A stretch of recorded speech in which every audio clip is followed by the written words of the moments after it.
नमस्कार दोस्तों। जब से रेलवे ग्रुप डी की वैकेंसी आई है तब से छात्र लगातार परेशान है। पहला मांग तो यह था कि वैकेंसी को इंक्रीज करके 1 लाख कर दिया जाए। अगर इंक्रीज नहीं होता है तो अलग से आईटीआई वाले छात्रों के लिए कोई अलग से वैकेंसी दे दिया जाए, लेकिन कुछ हुआ नहीं। 30 लाख ट्वीट हुआ, उसके बाद भी दोबारा से लाखों छात्रों ने ट्वीट किया, लेकिन कुछ हुआ नहीं। उसके बाद एक शिक्षक सांत्वना दे दिए कि 20 तारीख के बाद हम फिजिकल आंदोलन करेंगे। छात्र उस आस में रह गए, लेकिन उसके बाद भी कुछ हुआ नहीं और सारे छात्र अभी तक परेशान चल रहे हैं। मामला कोर्ट में भी चल रहा है।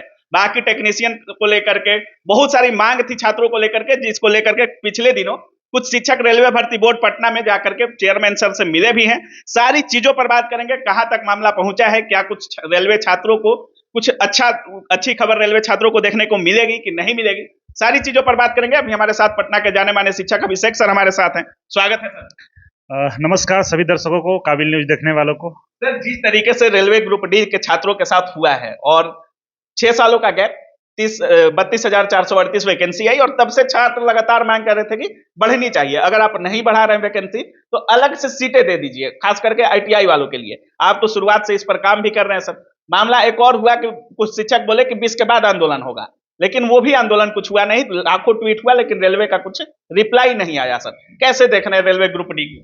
देखिए, मेन मुख्य रूप से समस्या ये है कि जो टीचर्स हैं ना, जो शिक्षक हैं, जो आईटीआई को पढ़ाते हैं या रेलवे को पढ़ाते हैं, उनकी नीयत ही बहुत गंदी है। ये नहीं चाहते हैं कि चीज़ों को सुधारा जाए।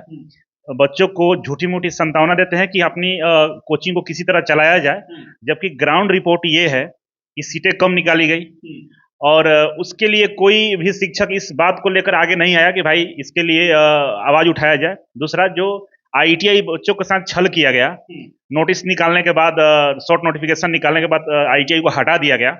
इस पर आईटीआई बच्चे बेहद नाराज थे। उन्होंने लगातार ट्वीट किया, ज्ञापन दिया। कई सारे आरआरबी में बच्चे खुद जाकर मिले, हम लोग रेल भवन तक जाकर वहां पे आए, लेकिन कुछ नतीजा नहीं निकला। और इसमें मुख्य रूप से जो अहम किरदार है, मूवी में देखते होंगे अमरीश पुरी का जो किरदार होता है, वो अंदर अंदर ही पूरा चाल चलता है। अच्छा। चाल इस तरह से चला गया कि बच्चों को 2 भाग में बांटने का काम किया गया। ये शिक्षक कभी समर्थन नहीं दिए कि चलिए भाई आईटीआई वाले छात्रों के साथ गलत हुआ है, इनको हम आवाज उठाते हैं इनके लिए, लेकिन नहीं उठाया गया। आप देखे होंगे जो ट्वीट किया, बात उठा रहे थे उनको भी दबाने के। हाँ, जो उठा रहा है अभी तो बता रहा है सर, धीरे धीरे आपको बताने वाला है क्या हो रहा है। मतलब मेन अभी जमीनी स्तर पर क्या हो रहा है मैं आपको बता रहा हूँ सच्चाई। तो क्या हुआ कि ये लोग धीरे धीरे इस तरह से साजिश रचे कि आईटीआई वाले छात्रों को किसी तरह ये समझा दिया जाए कि भाई आओ मेरे साथ मिलकर ट्वीट कर लो, और जब सीटें बढ़ जाएंगी तो हम अलग अलग का डिमांड करेंगे। देखिए चालाकी, ये नहीं बोल रहे हैं कि भाई सीटें अलग करिए और सीटों को बढ़ाइए, जबकि ये बोल रहे हैं कि सीटें बढ़ा दीजिए, इसके बाद हम मांग करेंगे कि अलग अलग कर दीजिए। 18 में आईटीआई को हटा दिया गया था। 1 लाख पद आईटीआई को नोटिफिकेशन जारी होने के बाद हटाया गया। उस समय किसी ने आईटीआई बच्चों का पक्ष नहीं लिया, सब अपने कोर्स बेचने के चक्कर में रहे और आज भी यही साजिश ये लोग कर रहे हैं। आप देखे होंगे कई सारे शिक्षक ऐसे हैं जो झूठ मूठ के बाद बोले कि हम जा रहे हैं आंदोलन करने, 20 तारीख को हम बैठेंगे धरना प्रदर्शन पे। उस समय तो मैं इस बात को लेकर विरोध में भी किया था कि भाई अभी मामला कोर्ट में है, लेकिन कोर्ट में मामले लंबित होती जा रही है। वैसे में ये लोग एक मैसेज निकालते हैं कि हम ये करने जा रहे हैं, करेंगे कुछ नहीं। हम जाएंगे दिल्ली में, एसएससी के जैसे टीचर्स लोग, एसएससी का कुछ हुआ तो अभी देखने को मिला कि आदित्य रंजन हो, गगन प्रताप हो या अभिनय शर्मा हो, सारे बड़े बड़े शिक्षक एक जगह आकर के और एसएससी आयोग के बाहर अपना प्रदर्शन किए और बहुत सारे छात्र भी वहां इकट्ठा हुए। रेलवे के शिक्षकों में क्या इतनी मतलब मानसिकता नहीं है, या रेलवे के शिक्षक इस कुवत में नहीं है कि जा करके वहां पे कुछ कर सके? अरे सर, रेलवे के जो शिक्षक है ना, वो प्राइवेट मीटिंग करते हैं। ये प्राइवेट मीटिंग करते हैं और कभी नहीं जा सकते। जो भी चीजें करते हैं बच्चों को दिखाने के लिए करते हैं। आप बताइए, मैंने दिल्ली अकेले गया, सब चीज किया, रेल भवन में 3-4 बार मैंने गया। यूके जो तिवारी थे उनसे भी हम लोगों की कॉल पे बात हुई। लेकिन हम ये बात कहना चाहते हैं कि ये लोग बोले थे ना, हाल फिलहाल में बोला गया था, आपके ही चैनल में बोला गया था, हम लोग दिल्ली जाएंगे, जरूरत पड़ी तो जाएंगे। हाँ, लेकिन क्या अभी जरूरत नहीं है? गए कोई नहीं गया। और यही नहीं, ये लोग डेली मीटिंग करेंगे और उसमें 2-3 लोग आते हैं और 4-5 लोग जमुड़े आते हैं जो उनका ये बोल सकते हैं कि उनकी खूब वाहवाही करते हैं कि बहुत अच्छा कर रहे हैं सर। हाँ। और अंतिम में खाने पीने का कहानी खत्म हो जाए, रोज इनका यही काम हो गया है। जैसे राजा जी बोल दिए पीछे से, वाह खिलाड़ी वाह वाह। हाँ, राजा जी बोल दिए वाह खिलाड़ी वाह, वही हो गया है। और वो राजा जी 2-4 को जमुड़ा भी पाल लिए हैं, जिनसे अब वीडियो बनवाने का काम करेंगे। वीडियो बनाओ जमुड़े, और जमुड़ा उनके इशारों पर नाच रहा है सब। ये हो रहा है। स्क्रीनशॉट का मामला चल रहा है, जैसे आप देखने को मिला, आपका भी वीडियो, कुछ और वीडियो हम देखे स्क्रीनशॉट, ये क्या मामला है? अरे सर देखिए, मतलब टीचर इतना गिर गया है कि मतलब टीचर कहने में भी शर्म आ रही है। कोई आपसे पर्सनली चैट हो रहा है किसी भी मुद्दे पर, चाहे पैसे की बात हो जो भी हो, अगर आप आईटीआई बच्चों का सहयोग करें तो आपसे कोई बात करेगा ही करेगा, बताएगा कि भाई ये खर्च है। आप अपने फायदे के लिए किसी दूसरे टीचर के पास अपना स्क्रीनशॉट शेयर कर रहे हैं कि देखिए हमसे ये कहा गया, और वो टीचर वो तो बेशर्म है ही, और वीडियो में दिखा रहा है और आप उसके वीडियो में जाकर उसके तारीफ भी कर रहे हैं। अब बताइए, प्राइवेसी नाम का कोई चीज होता नहीं है। वैसे तो बहुत सारे टीचरों का मेरे पास काला चिट्ठा पड़ा हुआ है, तो क्या यही दिखाने का काम करे टीचर? मतलब यही रह गया कि बच्चों सब यही चीज दिखाना रह गया, पढ़ाने में चैट किया हुआ चीज दिखाया जा रहा है वीडियो में। बिल्कुल चैट किया हुआ दिखाया जा रहा है। मतलब हम ये किए हैं, अब पढ़ा नहीं पा रहे हैं। चैट में हम छात्रों के लिए आवाज उठाए हैं, चैट किए हैं छात्रों के लिए। चैट में ही ये लोग आवाज उठाते हैं। ये लोग चैट में आवाज उठाएंगे, ग्रुप में आवाज उठाएंगे, गूगल मीट पर आवाज उठाएंगे, लेकिन इन लोग सामने कभी आवाज नहीं उठा सकते हैं। और पता है ये दर्द कहाँ पर इन लोगों का हो रहा है? दर्द ये हो रहा है कि अब कोर्स बिक नहीं रहा है। अब जितने भी कोर्स बेचवा इन लोगों को कोर्स बिक नहीं रहा है, और नहीं का कोर्स नहीं बिक रहा है भाई। इसमें मार्केट गड़बड़ हो गया है इस बार। इन लोगों का मार्केट इतना खराब हो गया है कि अब सब्जी के भाव भी नहीं ले रहा है कोई। और इतने परेशानी में हो गए कि ये लोग बौखलाए हैं मेरे ऊपर। अब बताइए हम क्या बिगाड़े? हम तो अपनी जो हमारे आईटीआई के जो उनका अधिकार है, उनके अधिकारों के लिए हम लड़ रहे हैं। वकील से लेकर के एआईटीओ से लेकर के आप बहुत अच्छा काम भी किए, वो अलग बात है। ना आप 10th वालों के खिलाफ हैं और ना आईटीआई वालों के खिलाफ है। आपका बस इतना ही कहना था कि अगर आईटीआई कराया है तो इनके लिए कोई अलग से वैकेंसी दे दो या इसी में सीटें इंक्रीज कर दो और उनको भी कुछ फायदा मिल जाए, क्योंकि वो भी गरीब बच्चे हैं। बिल्कुल सही बात है। आप बताइए सर कि आप देखते होंगे कि जो बच्चा एक 10वीं पास है, ठीक है, खैर 10वीं पास मिनिमम क्वालिफिकेशन रखा गया, उसमें ग्रेजुएशन वाले 12th वाले सब फॉर्म भरेंगे।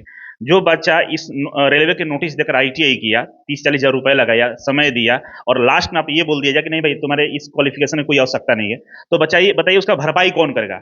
क्या इस मुद्दे को लेकर सरकार से सवाल करना गुनाह है? क्या अपने अधिकारों के लिए कोर्ट जाना गुनाह है? क्या संविधान ने मुझे अधिकार दिया है कि आपका अगर आपके साथ कोई अन्याय होता है तो आप कोर्ट जा सकते हैं? क्या ये गुनाह है? अब इस चक्कर में इनका कोर्स नहीं बिक रहा है तो इनको एकदम आग लगी हुई है और ये तांडव करने के प्रयास कर रहे हैं। मतलब पूरे बताइए, कोई कह रहे हैं सर कि कोर्स नहीं बिक रहा है ना सर। ये हाथ से लोग रेल भी रोक दे रहे हैं सर, रेल हाथ से नहीं रुक रहा है उन लोगों से। अब दिक्कत ये हो गई है, नहीं तो रुकता है ना तो ये इस तरह से आतंक नहीं फैलाते। क्यों बेचैन है? क्यों आग लगा हुआ है? क्यों स्क्रीनशॉट शेयर किया जा रहा है? आप बताइए, अगर आपके पास बच्चे रहेंगे तो पढ़ाने से टाइम मिलेगा आपको ये सब करने की नौटंकी?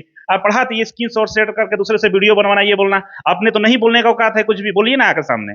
आप अपने वीडियो में बता दीजिए कि हमने इतना पैसा दिया है, कोई रोका है बताने के लिए? इतना डर किस बात का है? आप खुद बता दीजिए कि हमने दिया है 2 करोड़ रुपया। छात्र भी अब समझ रहे हैं। बिल्कुल सब छात्र समझ गए हैं, और इन छात्र जब समझ गए ना, छात्रों की आंख खुल चुकी है इस बार कि कौन सही और कौन गलत है। छात्रों को पिछले 10 सालों से गुमराह करके अपना जेब भरने का काम किया गया है। अब छात्र इस बात के लिए जग गए हैं कि भाई ये सब कोर्स बेचवा है सब, और सुबह 6 बजे से रात के 12 बजे तक आप ही हो गए हैं सर्वज्ञाता। कैसे बेचा जाए? हाँ, बेचा जाए, कैसे बेचा जाए, और ये दिन रात ये मीटिंग कर करके बच्चों को गुमराह करने का प्रयास किया जा रहा है। सर, जिस तरीके से जैसे मामला कोर्ट में भी था, क्या ग्रुप डी पर अगली सुनवाई या कुछ होने वाला है? ये 2 मई को कैट में सुनवाई है, लेकिन 2 मई को ही है। लेकिन क्या बताएं, ये सब जितने नियत खराब वाले लोग हैं, एक तो 10वीं का मुद्दा लेके चला गया है कोर्ट में, और यहाँ के जो शिक्षक है डेली ग्रुपिंग करते कि आप मत बोलिए, आप बोल रहे हैं तो कोर्स मेरा नहीं बिक रहा है। ये लोग रोकने का प्रयास करते हैं, सही को सही नहीं कहेंगे, दबाने का प्रयास करेंगे। इन लोगों की वजह से ही 26 जुलाई डेट चला गया। अगर सब लोग एक होते और रेलवे पर दबाव बनाया जाता तो ये कोर्ट जाने की आवश्यकता ही नहीं पड़ता।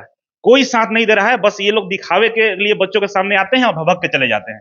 रेलवे एलपी का भी अभी एग्जाम होना है, और जिस तरीके से रेलवे जेई का एग्जाम हुआ और दोबारा से कैंसिल कर दिया गया, टेक्निकल एरर, क्या इतने बड़े एग्जाम्स में भी ऐसी छोटी मोटी गलतियां होनी चाहिए? बिल्कुल नहीं होनी चाहिए। ये रेलवे को शर्म आनी चाहिए कि एक पेपर फर्स्ट शिफ्ट में लिया, सेम पेपर दूसरे शिफ्ट में ले रहा है। मतलब गजब हाल है यार। मतलब ये देश में एग्जाम नाम का कोई चीज ही नहीं रह गया है। बताइए, और इस तरह से होगा तो बच्चों का क्या होगा, आप समझ ही सकते हैं।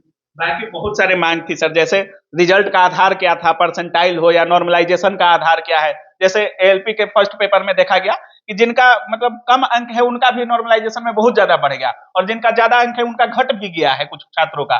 तो इन सब चीजों पर कुछ होने वाला है, या केवल मीटिंग होगा, या ऐसे ही केवल चैट में आवाज उठेगा? ये चैट में आवाज उठेगा, इस पर कुछ नहीं होने वाला है। और आरआरबी पाटना जाने से नहीं होने वाला, इसके लिए रेल भवन जाना पड़ेगा दिल्ली, और दिल्ली जाने के लिए लोग बस आश्वासन देते, जाएंगे कभी नहीं। हम जाकर आ चुके हैं, और अगर इस पे हम लोग रेल मंत्रालय से, रेल मिनिस्टर से बात करते हैं तो इस पे कुछ हो सकता है। ऐसे कुछ नहीं होने वाला है ऐसा। हम लोग खुद आईटीआई बच्चे अपने मुद्दे में उलझे हुए हैं। एलपी में पता है क्या करता है? आईटीआई, डिप्लोमा, बीटो को तीनों एक साथ बैठा देता है। इसमें 5 से 10% ही आईटीआई बच्चों का सिलेक्शन हो पाता है। टेक्नीशियन में ट्रेड हटा दिया, ग्रुप डी में देखिए रहे, टेक्निकल नॉन टेक्निकल को सबको एक ही में डाल दिया है। तो हम लोग खुद अपने चीजों में उलझे, इससे निकले तब तो हम कुछ आगे कर पाए। बहुत बहुत धन्यवाद। Thank you. बाकी आप सुन रहे थे, हमारे साथ अभिषेक सर थे, और सर उन सारी चीजों को छात्रों के सामने रखे हैं जो छात्रों की मांग है।